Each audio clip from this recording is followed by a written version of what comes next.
Hello friends, வணக்கம் and welcome. எல்லோரும் எப்படி இருக்கீங்க? எல்லோரும் பாதுகாப்பாக பத்திரமா வீட்லேயே இருப்பீங்கன்னு நம்புகிறேன். இப்போ தான் நீங்கள் முத நம்ம ஃப்ரம் கோவை சேனல் பார்க்குறீங்கன்னா மறந்துடாமல் நம்ம சேனலுக்கு சப்ஸ்கிரைப் பண்ணிக்கோங்க. பக்கத்தில் இருக்க பெல் ஐக்கானை கிளிக் பண்ணிடுங்க. அப்போ தான் நான் எப்பெல்லாம் வீடியோ அப்லோட் பண்ணுறேனோ உங்களுக்கு நோட்டிஃபிகேஷன் வரும். நீங்களும் என்னோட வீடியோவை மிஸ் பண்ணாமல் பார்க்கலாம். நாம் இன்றைக்கி பார்க்க போகிறது கோயம்புத்தூர் ஸ்பெஷல் புழுங்கல் அரிசி முறுக்கு. இந்த முறுக்கு அவ்வளோ ருசியாக இருக்கும். கோயம்புத்தூரில் எல்லார் வீட்லேயும் ரெகுலராக செய்யக்கூடிய ஒரு முறுக்கு இது. நல்லா முறுமுறுன்னு சாப்பிட அவ்வளோ சுவையாக இருக்கும். வாங்க எப்படி செய்யலாம்னு பார்க்கலாம். இந்த முறுக்குக்கு நான் 1/2 கிலோ இட்லி அரிசி எடுத்திருக்கேன். நீங்கள் சாப்பாட்டு அரிசி கூட எடுத்துக்கலாம்.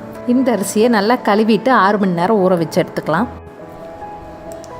6 மணி நேரத்துக்கு அப்புறம் அரிசி நல்லா ஊறிருக்கு. இதை கிரைண்டரில் போட்டு நைஸாக அரைச்சி எடுத்துக்கலாம். இல்லைன்னா மிக்சிலையும் கூட நல்லா நைஸாக அரைச்சி எடுத்துக்கோங்க. இப்போ மாவை நல்லா நைஸாக அரைச்சி எடுத்து வச்சுருக்கேன். இந்த மாவு பதம் பார்த்திங்கன்னா நம்ம தோசை மாவு பதத்தில் தண்ணியாக தான் அரைச்சி எடுத்து வச்சுருக்கேன். இது மாதிரி கொஞ்சம் கூட அரிசி குருணை இல்லாமல் நல்லா வலுவலுன்னு அரைச்சி எடுத்துக்கோங்க. 1/2 கிலோ அரிசிக்கு 200 கிராம் பொட்டுக்கடலை கரெக்டாக இருக்கும். இந்த பொட்டுக்கல்லையை மிக்சியில் போட்டு நல்லா பொடி பண்ணிவிட்டு ஜல்லடையில் நல்லா சளிச்சு எடுத்துக்கலாம். கொஞ்சம் கூட குருணையே இல்லாமல் சளிச்சு எடுத்துக்கோங்க. முறுக்கு காரத்துக்காக 3 கொத்து கருவேப்பிலை, 10 பல் பூண்டு, 1 டீஸ்பூன் அளவு ஜீரகம், 10 காஞ்ச மிளகாய் எல்லாம் சேர்த்து மிக்சியில் நல்லா நைஸாக அரைச்சி எடுத்துக்கோங்க. கொஞ்சம் திப்பி இருந்தாலும் நமக்கு முறுக்கு பிள்ளையில் இடையில மாட்டிட்டு ரொம்ப கஷ்டமாக இருக்கும். முறுக்கு பிள்ளையை நம்ம இப்போ சேர்த்துக்க போகிறோம். இந்த ஜீரக, மிளகு, கருவேப்பிலை எல்லாம் தான் இந்த முறுக்குக்கு நல்ல ருசியை கொடுக்கும். இப்போ நம்ம அரைச்சி வச்சுருக்க மாவில் முறுக்குக்கு தேவையான அளவு உப்பு சேர்த்துக்கலாம். அதோட 1 டீஸ்பூன் அளவு கருப்பு எள்ளை கழுவி அலசி எடுத்து வச்சுருக்கேன், அதையும் சேர்த்துக்கலாம்.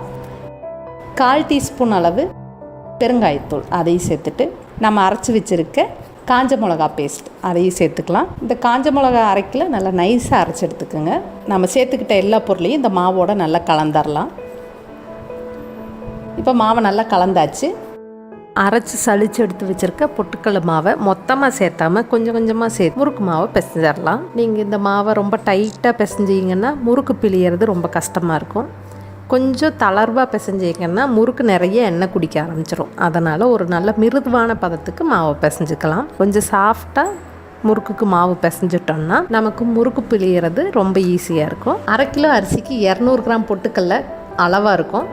ஒரு சில நேரங்களில் நம்ம நிறைய தண்ணி ஊற்றி அரிசி மாவு அரைச்சிட்டா ஒன்றும் பிரச்சனை இல்லைங்க.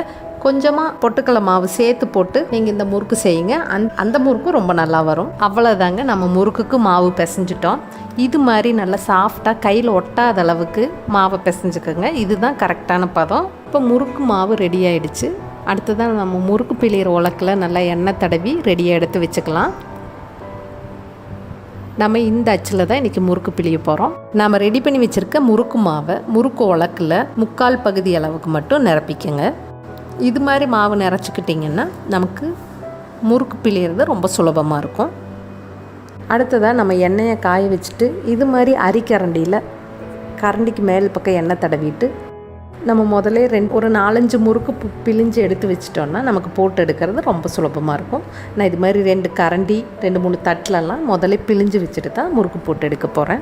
முறுக்கு இது மாதிரி 2 சுற்று மட்டும் சுற்றிட்டிங்கன்னா முறுக்கு நல்லா வெந்து மொறுமொறுன்னு வரும். நிறையா சுற்றுனீங்கன்னா மேலே மொறுமொறுன்னு இருக்கும், உள்ள மாவாக இருக்கும். அதனால் 2 சுற்று மட்டும் சுற்றிக்கோங்க. இப்போ முறுக்கு சுடுறதுக்கு கடாயில் எண்ணெய் காஞ்சிருக்கு. முதல்ல நம்ம எண்ணெய் நல்லா காஞ்சிருச்சான்னு செக் பண்ணிடலாம். கொஞ்சமாக ஒரு துளி மாவு உள்ளே போட்டோன்னே அந்த மாவு உள்ளே போட்ட உடனே வெளியில் பொரிஞ்சு மேலே வந்துருச்சு. இப்போ எண்ணெய் நல்லா காஞ்சிருக்கு. அடுப்பை அதே அளவில் வச்சுட்டு நம்ம சுற்றி வச்சுருக்க முறுக்கெல்லாம் ஒவ்வொன்றா போட்டுடலாம்.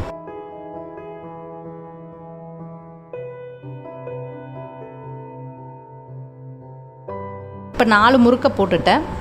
ஒரு முறுக்கு மட்டும் முறுக்கு உலக்கில் அப்படியே நேரடியாக சுற்றி விடுறேன். நல்ல அனுபவம் இருக்கவங்க எண்ணெயில் முறுக்குழக்கு வச்சு அப்படியே முறுக்கு சுற்றுவாங்க. அனுபவம் இல்லாதவங்க இது மாதிரி நம்ம தட்டில் சுற்றி இல்லைன்னா கரண்டியில் சுற்றி வச்சு ஈஸியாக போட்டு எடுத்துக்கலாம்.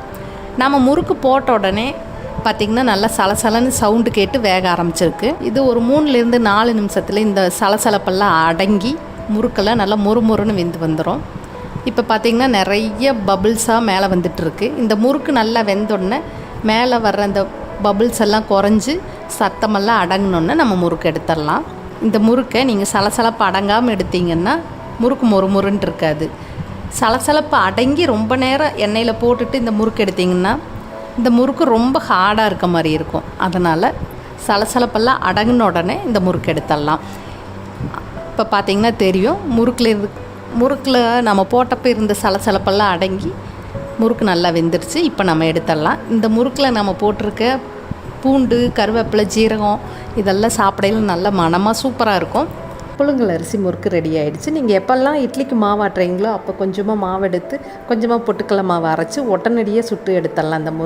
இந்த முறுக்கை நீங்கள் 1 வாரம் 10 நாள் வரைக்கும் நல்ல ஏர்டைட் கண்டெய்னர் பாக்ஸில் போட்டு வச்சு சாப்பிட அதே சுவையில் நல்ல மொறுன்னு சூப்பராக இருக்கும். பூண்டு, ஜீரகம், கருவேப்பிலை மணத்தோட ரொம்பவே அருமையாக இருக்கும். கட்டாயம் உங்கள் வீட்டில் இந்த முறுக்கு செஞ்சு பாருங்கள். ரொம்பவே ஈஸியான முறுக்கு. எப்படி செய்யறதுன்னு பார்த்தோம். அவ்வளோதாங்க, முறுக்கு வெந்து ரெடி ஆகிடுச்சு. இப்போ எடுத்துடலாம். நம்ம கோயம்புத்தூர் ஸ்பெஷல் புழுங்கல் அரிசி முறுக்கு சூப்பராக ரெடி ஆயிடுச்சு. எல்லார் வீட்லேயும் கண்டிப்பாக இதை ட்ரை பண்ணி பாருங்கள். இந்த வீடியோ உங்களுக்கு பிடிச்சிருந்தா ஒரு லைக் பண்ணுங்கள். ரொம்ப பிடிச்சிருந்தா உங்கள் ஃப்ரெண்ட்ஸ்க்கெல்லாம் ஷேர் பண்ணுங்கள். திரும்ப ஒரு நல்ல ரெசிபி வீடியோவில் நான் உங்களை சந்திக்கிறேன். அது வரைக்கும் thank you. Bye bye. Take care.